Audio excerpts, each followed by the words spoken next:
Alrighty, so what's going on, everyone?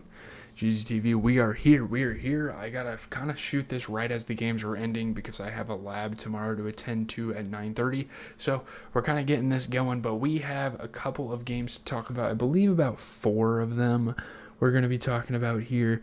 We'll start with the Portland, then we can talk about Detroit, Denver, then we can talk Brooklyn, Phoenix, and then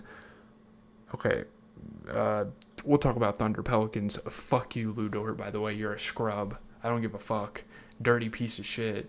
Actually, fuck him. I do not like Lou Dort. I fucking said it. But let's get into this. I'm going to switch my screen real quick. I do have my... God, I gotta forget. I gotta remember. I have this. I need to start using it more. Alright, good. Because I'm used to being at home and I didn't really have it. So let's talk about this game. Trailblazers, Wizards. Wizards cannot be losing this game, man. Alex Sarr's big night helps the Wizards snap a 9-game losing streak. They've had like 4 10-game losing streaks. It's actually insane. They're one of the most streaky shit teams I've seen in the fucking league. They get a 4-point win over Portland. Obviously, Alex Sarr was fucking phenomenal. Scoring the ball, rebounding, playing at the rim, using his size. It was great, but again, why are they winning these games? It really doesn't matter. This is a lottery pick team. Obviously, Shaedon Sharpe is tough. He gets to the rim. But like they got some young guys. Keyshawn George is hitting shots. Bub Carrington's a tough offensive player. And Alex Sarr, again, having a very overlooked sophomore season. I don't think a lot of people really talk about him. I'm actually kind of happy to be back in my room because the setup is so much fucking cleaner. I don't have a fucking laptop I'm like reaching over doing this dumb shit for. By the way, no audio. I don't really care to. Plus, I didn't bring my wired headphones, so I kind of want to try to not use my headphones as much as possible. I just recorded, by the way, my Stranger Things Season 2 review. That video should pretty much be out by Thursday, I'm anticipating. Jesus Christ. What the fuck is Sarr doing? Oh, he's like, fuck it. My ball, bitch. Love it. That's great. I'm tired as fuck. I need to go to bed. Shaedon Sharpe.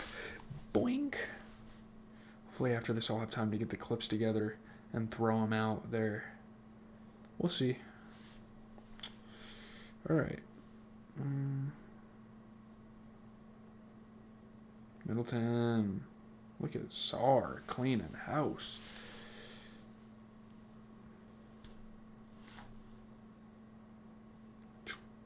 Keyshawn George, big time 3.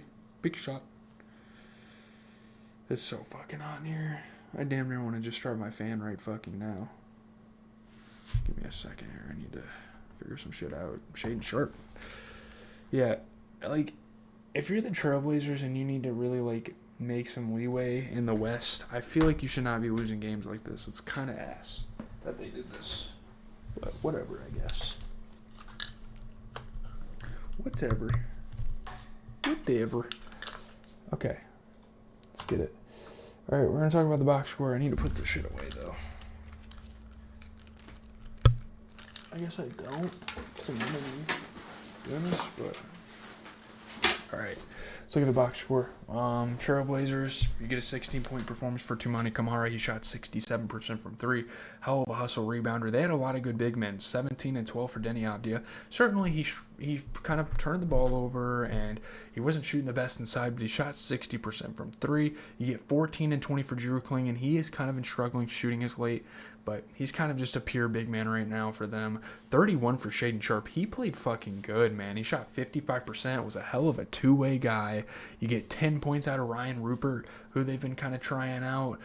He shot 67%, made 2 threes, grabbed some boards, was phenomenal on the perimeter, getting in passing lanes, doing all sorts of stuff.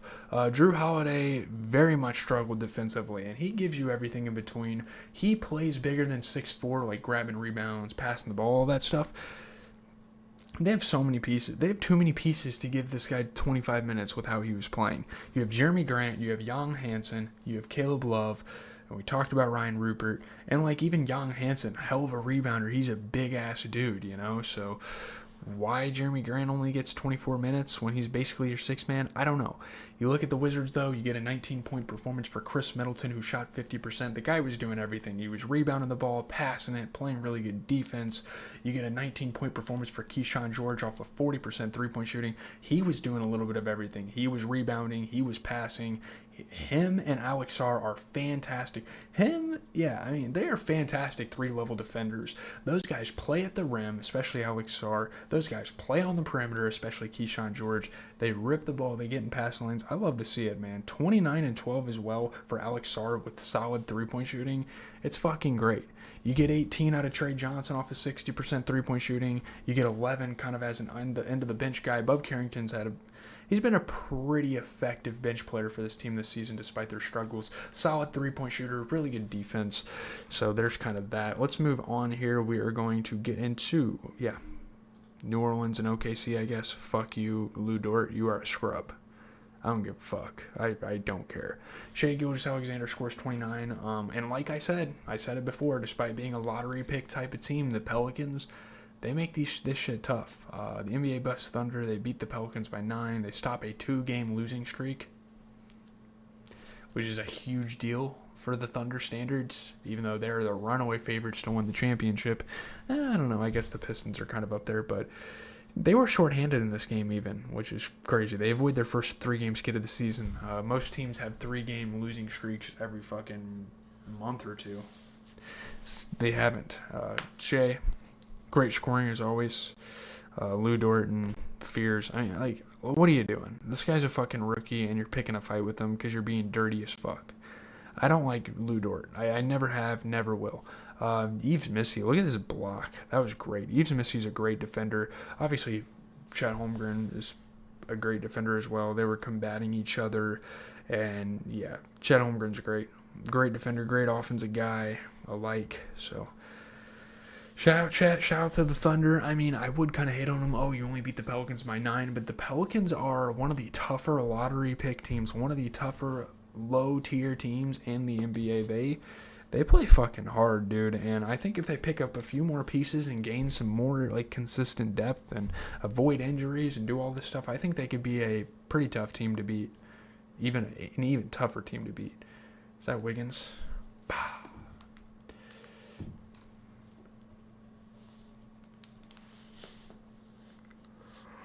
Sports are over. Let me cross some of this shit off my list.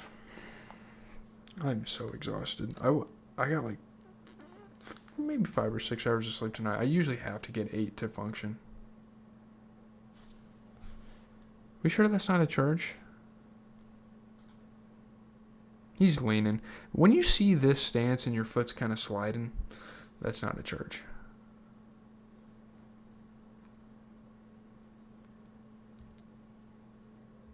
Taking a charge on Zion. Why would you even do that, Shai? That's just elite. That is just elite touch. That is just elite muscle memory as an offensive player. Oh, my God. That was actually good defense. Shots. Got to box out, though. He was pissed. That was great defense from Jose, though. Look at Shai. Damn. That's tough, dude. That's a tough guy to stop. Yeah, look at Lou Dort. You're a bitch, bro. Fucking scrub. Like, what, dude, you're from, like, what are you, Canadian? Canadians are fucking sweet. I don't care, bro. Why the fuck would anyone here be scared of a Canadian? It's the same thing with Drake. Like, we're not scared of you, bro. We're just not. Anyway, Pelicans get the dub, they lose 21-11 for Zion. He played really good this game. You get a 10-point performance out of Trey Murphy. Shot the ball like shit, but kind of did a little bit of everything else. He was rebounding, he was passing, he was playing really good defense.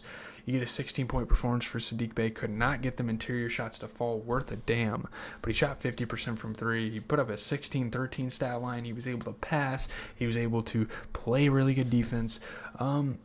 Herbert Jones, I mean, I guess like Derek Queen being a rookie is kind of why they lose. He's in the starting lineup. I think if Derek Queen more specifically develops more than anyone else on this team, they could be great. I mean, he's a hell of a rebounder. He's a hell of a defender.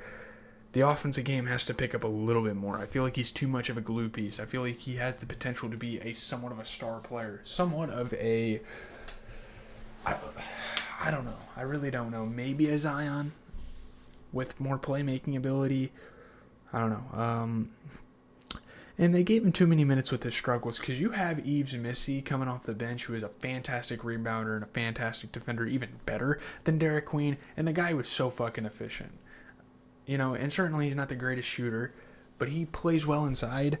Yves Missy should have got more minutes here. You look at the Thunder, you get a 20-point game, 20 and 14 for Chet, actually. Really good three-point shooting, really good at the rim defense. Same with Jay Williams. I got to give him credit. I mean, he's not the best offensive player, but 10 rebounds. He was passing the ball around a lot. Great. He's been on the starting lineup, and I really like that for him. Seriously. 29 for Shea, really good rebounding. You get a 12-point performance for Lou Dort. I hate on him, but he's also very much a hustle guy. He gets on the glass. You get 13 out of Aaron Wiggins off a solid three-point shooting. A lot of turnovers, which is kind of strange coming from him, but he was hustling all around. Grabbing rebounds, getting in passing lanes, stealing the ball. 17 at the end of the bench for Isaiah Joe. Absolute three-point threat, 50% from there. And there you go. We can move on. We can talk about the Detroit-Denver game. I kind of figured Detroit would win this game, although it was pretty tough. Two teams that are good, respectively, at where they were at, on the road and home, that is. Tobias Harris and Cade Cunningham scored 22 each. I'm not going to lie. It's kind of strange with Cade Cunningham because he's been pretty low scoring recently. When you used to see him put up like 35 to 40, like twice a week. I don't know. They hold him off, though. They get 2 wins. Obviously, Tobias Harris was great offensively and hit some big-time free throws with a little left in the game. Travel weary. Wait, what? I don't know what the fuck that means. But we'll watch the highlights in a second. Tim Hardaway Jr. obviously stretching the floor, making it tough on them. Bruce Brown making it tough inside. Again, he's another guy similar to Drew Holiday that plays bigger than his size. Cade Cunningham was tough all game long. Javonte Green was tough all game long. So, yeah, there's just too much offense. Too much tough offense. Too much, and even with all the defense. By the way, the Nuggets are still without Jokic, and I still think they can contend with the title. So, for a title. It's crazy. They've looked really fucking good. You're only losing by 2 to a championship contender. The favorite in the East, you only lose by 2. Maybe that shows how tough the West is and how battle-tested this Nuggets team is, but it's fucking impressive. You gotta admit, it's fucking impressive. Ah, fuck. Okay. Good handoff. Look at the ball movement. I mean, it's just a hell of a team, bro. A bunch of young guys that play well together. Danish Jenkins kind of coming out of nowhere. Ron Holland comes off the bench and gives you a spark. I mean, damn. They got a good team. I don't know if it's going to win a championship just yet, but they got a good-ass team. It's crazy because they haven't even reached their full potential, and they are running away with the East right now. So it's actually unbelievable. Cade. They call an and 1 for that? That was kind of crazy. By the way, fuck you, Knicks fans. I'm a Celtics fan, and we don't have Jason Tatum, and we're better than you, so fuck you. I don't want to hear it. Well, we'd beat y'all in the playoffs. I don't give a fuck. Jaylen Brown's putting up 40 every game. Peyton Pritchard's averaging 15 to 20. Derek White's averaging 15-20. Good luck, bro. That's all I'm going to say. Anthony Simon's going to come off the bench, and he's going to kill. I ain't going to lie. He's going to average 15. Shit. If we play on a series, we're winning. I don't give a fuck. I really don't care. Pistons get the victory. You get 22 points out of Tobias Harris off a 67% shooting. Really good rebounding. Really good defensive guy. 14 out of Jalen Duren. He shot 60%. Such an efficient, traditional lob threat type of big. Great rebounding. 22 and 11 for Cade Cunningham. You get 14 out of Oscar Thompson. Kind of the defensive backbone on the perimeter. Kind of the hustle guy in that regard. He can get in the pass lanes, play well, rip that ball. And then you get 10 out of Ron Holland off the bench, who shot 50% from 3. Another great defensive guy. 10 points for Javonte Green. He shot 50%, solid 3-point shooting, hustling on glass. And Javonte Green gets put in a system where he matters and in a system where they might win something.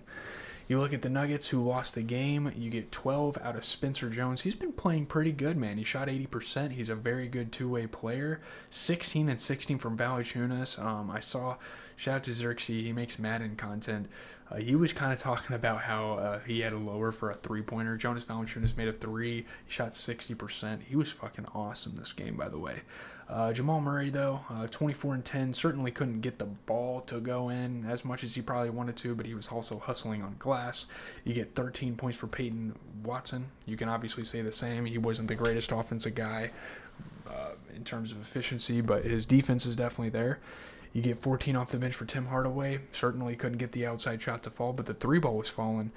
16 for Bruce Brown. Kind of the opposite there. He's not much of a three-point shooter, but he shot 70% inside. Really good rebounder. Really good defender coming on that bench squad. Jalen Pickett. I mean, okay. He's efficient, but they don't give him the ball. Why the hell does he get minutes here? Like, you have your Tim Hardaways, you have your Bruce Browns, you have your Zeke Najis. All those guys get fine minutes, and Zeke Naji, hell of a rebounder on that bench squad. But you even have Julian Strother. Why not try him out a little bit more? He had a couple spurts of good games last year. I don't know. I guess just a thought there. Let's get into Clippers handled business against the Jazz. We don't need to talk about that. We can get into the Nets and the Suns to close it out. Suns are looking damn good. They're on the brink of looking like contenders right now. Of course, the Nets are a lottery team, really, if you spin it like that. But the Suns, a win is a win. I think in pro sports, a lot of people overlook that fact. A win is a win. Suns beat the Nets by 4. The team scuffling late in the fourth quarter. I mean, how can you not expect to scuffle with fucking Dillon Brooks? Seriously. Mark Williams and Dillon Brooks, though, leading the shorthanded Suns very much so on offense, which is great. Grayson Allen, clutch time bench player. He's been pretty solid as a 6-man. Yeah, I mean, obviously Dillon Brooks is in it. Terrence Mann's in it. Is that any surprise to any of you? 5 fucking technicals. That is insane. The fact that that is in the headline and we're talking about it, crazy. Mark Williams, such a tough offensive player. Obviously, Terrence Mann was making it kind of tough as well. Did he dunk on Grayson Allen? That's insane. We'll have to watch some of these highlights. The Suns get it done, though. Again, on the brink of looking absolutely elite. On the brink of looking like they can contend for something.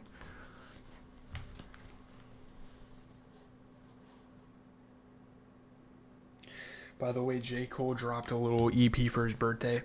I'm not covering that on the channel simply because there's too many big albums and not EPs releasing this week. So, as of now, I'm going to be covering Don Toliver, Kanye West, and Xavier So Based.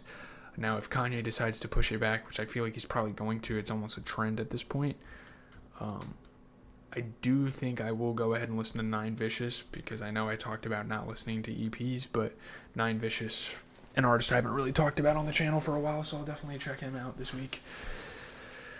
J. Cole's dropping next week. Apparently Fake Mink is dropping something. I don't really care for it right now. It's not on my hype radar compared to some of the other artists, so. Solid dump off for Grayson Allen there. Danny Wolf. The hell are you doing? Good lob. Is that Iguodaro? No, that's, I actually don't know who that is. Okay. Interesting.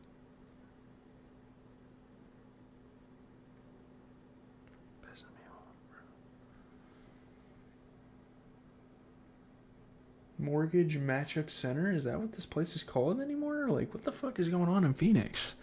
Aren't y'all... Arizona's a very rich area. Like, Phoenix especially. Get a better brand than that. What the fuck? Alright, anyways. I'm not hating. I don't really give a shit, to be frank. But the Nets, again, I've said this all year long. It's this kind of MPJ's opportunity to be a ball hog and prove he is a reputable offensive force in this league. And despite the loss, he definitely fucking proved that. Goddamn. What even is, 5? Crazy. 60% three-point shooting with 36 points, and he was also on the glass. He was also playing well on both sides of the floor. It's not even a situation where, I'm carrying my team. It's like, I have to do everything I can to win. It's like, no, give me the ball. I'm ball hogging. I'm upping my trade value. Maybe that's their plan with MPJ. 15 for Igor Demon, though. Solid rebounder. You get 11 off the bench for Zaire Williams. Certainly couldn't get the interior shots to fall, but he was a solid three-point shooter. He was passing the ball around the bench guys. 11 points for Cam Thomas. Cam Thomas has never been the most efficient offensive player in the world, but I don't know. I mean, Terrence Mann played 30 minutes and didn't do a lot with it. I know we kind of talked about him a little bit. He did not do much with it. He's definitely a good interior guy, but that three ball has got to start falling. And he's got to start putting faith in it. The guy got 30 minutes, and like we talked about Cam Thomas, we talked about Zaire Williams. You have some boards. He can play you some defense. I think to an extent he definitely needs more minutes. I don't really know. And it does suck, obviously, that Drake Powell, whatever the fuck happened to him, I don't think that's really much of a factor, but whatever. You look at the Suns, you get a 26-point game for Dylan Brooks, who shot 60-40 split. Just pure offense out of the guy. 27 for Mark Williams, fantastic, really good rebounder. You get 18. Okay, so they're starting Grayson Allen now. I guess Devin Booker's hurt and Colin Gillespie's out as well. So Grayson Allen put up 18, back in the starting lineup. He shot 50% from three, was able to really move the ball around for the squad. You get 10 off the bench for Jamari Bouye, so that's cool. Maybe Grayson Allen should come back to the starting lineup. I know Colin Gillespie's had some pretty good stretches for the season, but I don't really know. Grayson Allen was a hell of a starter last year, and ever since he kind of got to Phoenix. Looking at tomorrow, I love the Hawks. My uncle's a fan of them, but I think the Celtics are putting belt here. I think they're going to get a huge win. I think in a close game, the Lakers take down Cleveland. I'm very high on the Lakers right now. They have kind of some messes and some coaching issues and all that stuff, but whatever. The Bulls, this is a perfect opportunity for them to take down a lottery squad like the Pacers. That's a really good term, by the way, lottery squad. I haven't heard much people say that. There's a really good slot of games tomorrow. Orlando's playing Miami. You get New York versus Portland. Certainly no one cares about Charlotte, Memphis. I mean, those are two teams that can possibly get over the cusp, but I don't really care for it right now. Minnesota should be able to beat Dallas. I think Golden State should absolutely dominate Utah, and that's a nice break on their schedule with the whole Jimmy Butler absence. And at 8:30, I mean, you get San Antonio and Houston, two big-time contenders in the West. So there you go. I'm going to get out of here.